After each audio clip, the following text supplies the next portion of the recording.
One last decision.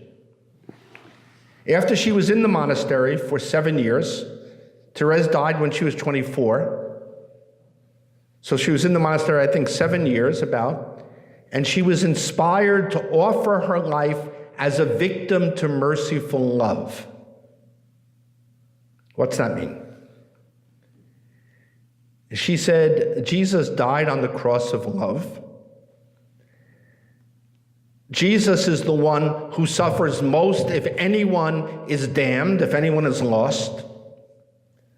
And therefore, she said, I want to offer myself as a victim to love. I want to abandon myself to him. I want to, in a way, relive his passion to save anyone, everyone, from the fires of hell. She told her sister Celine, who was also a nun in that monastery at that point. Thérèse had 3 sisters in that monastery, Marie, Pauline, Celine. Her 5th sister died as a visitation sister, and she's up for beatification too, Leonie. But in any event, they made the act of merciful love together. Thérèse composed the prayer. It's in the Story of a Soul. And a few days after she made the act of oblation, she was making the Stations of the Cross privately in the monastery chapel, and she felt as if she was plunged into the love of God. She felt that she was a holocaust. She was burning in the love of God for souls. She said it was as sweet and as painful as could be imagined, as she ever imagined the love of God would be another mystical experience. Then she became even more zealous to pray and to do penance, especially for priests. She heard about a priest who had left the priesthood. She thought he was the first one ever to do that. His name was Hyacinth Loisson. He left the priesthood, he left the church, he founded his own religion. Christian, like a Protestant brand, a modernist brand of Catholicism. She adopted him, and the last time she was able to receive Holy Communion, she offered her communion for him. She also discovered that there were people who hated the faith and who tried to destroy the faith actively. And so on the next Good Friday, Thérèse entered in what she called her trial of faith, and a trial that lasted in the whole course of her terminal illness, a trial which made her doubt the truths of the faith. She did something very dramatic. The temptations against the faith were so severe that she drew blood from her hand and she wrote the Apostles' Creed in her blood and wore it under her habit. And whenever she had a doubt of faith, she touched the creed and said, Lord, I believe everything. I'm ready to die for every article of the creed. This went on unremittingly, and she realized, she had glimmers of insight, that she was suffering what Jesus suffered on the cross because of the loss. People who deliberately lose and try to get others to lose their faith in God. I want to read you a section from her last conversation on the trial of faith, because I think that we've had a tendency to minimize the importance of this in her life. This is a defining moment, 18-month moment, 18-month-long moment in her life. She says, this is really from the Story of a Soul. In the joyous Easter days, Jesus made me realize that there truly are people who have no faith,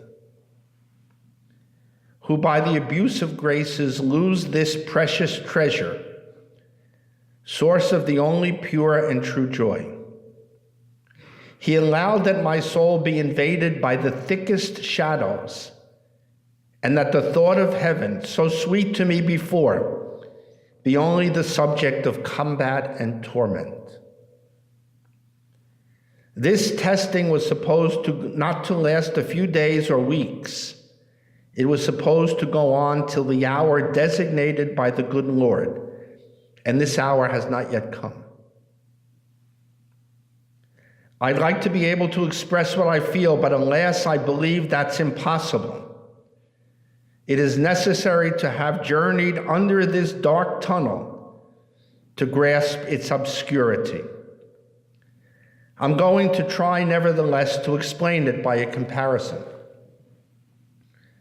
I fancy that I have been born in a country surrounded by thick fog. I've never contemplated the smiling look of nature, inundated and transfigured by the brilliant sun. It's true that from infancy I've heard of these wondrous things, and I know the country where I am now is not mine, that there's another towards which I should unceasingly aspire.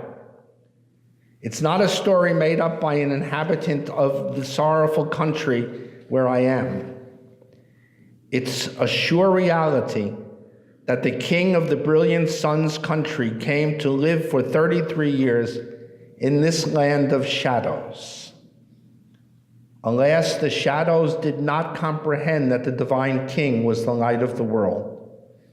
But Lord, your child has comprehended your divine light. She's asking your forgiveness for her brothers and sisters. She agrees to eat for as long as you wish the bread of sorrow, and she does not wish to rise from this table before the day you have indicated, from this table filled with bitterness where poor sinners are eating. But can she not also say to her, in her name, in the name of her brothers and sisters, have pity on us, Lord, indeed we are poor sinners.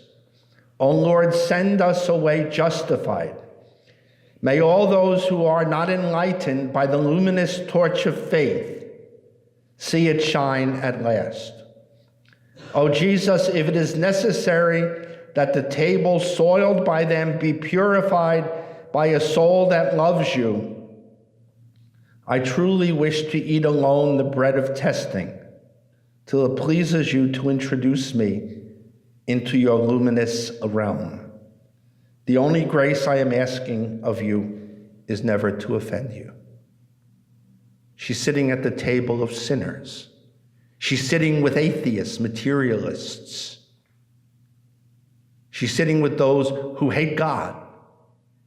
And she's willing to stay with them to purify them as long as she doesn't in any way give in and offend God.